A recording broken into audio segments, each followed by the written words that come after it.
Well, hi and welcome to another LRCC Soundbite. Let me ask you, what is it that you believe in? Some things are easy. I believe that when I sit down on a chair, it'll hold me up. I believe that if I go out in the rain, I'll get wet.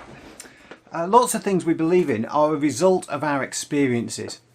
There are some people I know who I can believe it when they tell me something, but I'd be naive to believe that I can trust everything that anybody ever tells me. So how do you decide what you can believe? As a Christian, I believe what it says in the Bible. Not just because I've randomly chosen religion, but because my experience tells me that the words in the Bible can be trusted. Now, 2,000 years ago, a young girl called Mary, probably in her early teens at the time, she'd been brought up believing in God. It was the experience of the nation of Israel going back thousands of years that was a big core part of her belief. Now one day, out of nowhere, the Bible tells us that she received a rather strange visitor, an angel or a messenger from God. This angel made some pretty big promises to this young girl, and they'd have been quite scary to her at the time. The angel promised that she would have a son while she was still a virgin, and that this child would be of God himself. A child that would be both fully God and fully human. I don't know about you, but I find that in itself confusing. She was promised that her son would be a great king, just like King David, the greatest of all the kings Israel had had to that point. What was she to believe? All these impossible things. And yet, it's not every day that an angel brings you a message from God. Now, of course, at some point it would start to become obvious that the angel's promises were coming true. Her fiancé, a man called Joseph, he planned to break off their engagement. But he also ended up seeing an angel, and he stuck by Mary. Mary also had a cousin called Elizabeth.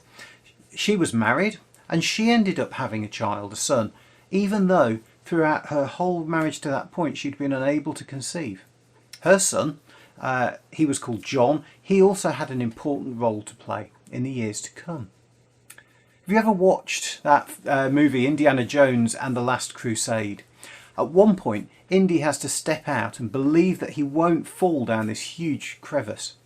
He takes the step of faith and realises that there's an elaborately camouflaged bridge right there in front of him, even though he couldn't see it.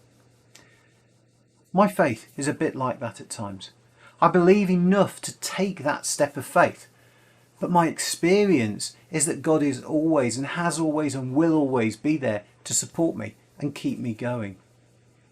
Maybe you've heard claims of what God can do. Maybe you don't really see how anyone could believe in God. When someone tells you about a new restaurant that's opened and recommends you try it and see what it's like, what do? Do you ignore them, or do you go and give it a try and see, on faith? At LRCC, we're always happy to talk about our experiences of faith. If you're interested, why not come along to 44 Lindbergh Road if you're in the area, between 2 and 5 any Sunday, just for a chat. Just to say hello. Or if you prefer, send us an email. If you'd like to read about Mary and her visit from an angel, or look up some of the other promises made in the Bible, then if you live on this estate and don't have a copy of the Bible, do get in touch, because we'd love to give you one for free. We believe in a God who makes impossible things possible. So, bit of a challenge for you this week. What is going on in your life at the moment that feels like there isn't a solution?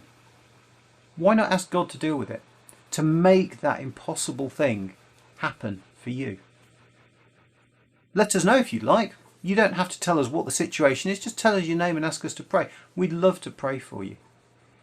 Whatever life is throwing your way at the moment, we do pray that God will bless you. Goodbye and have a great week.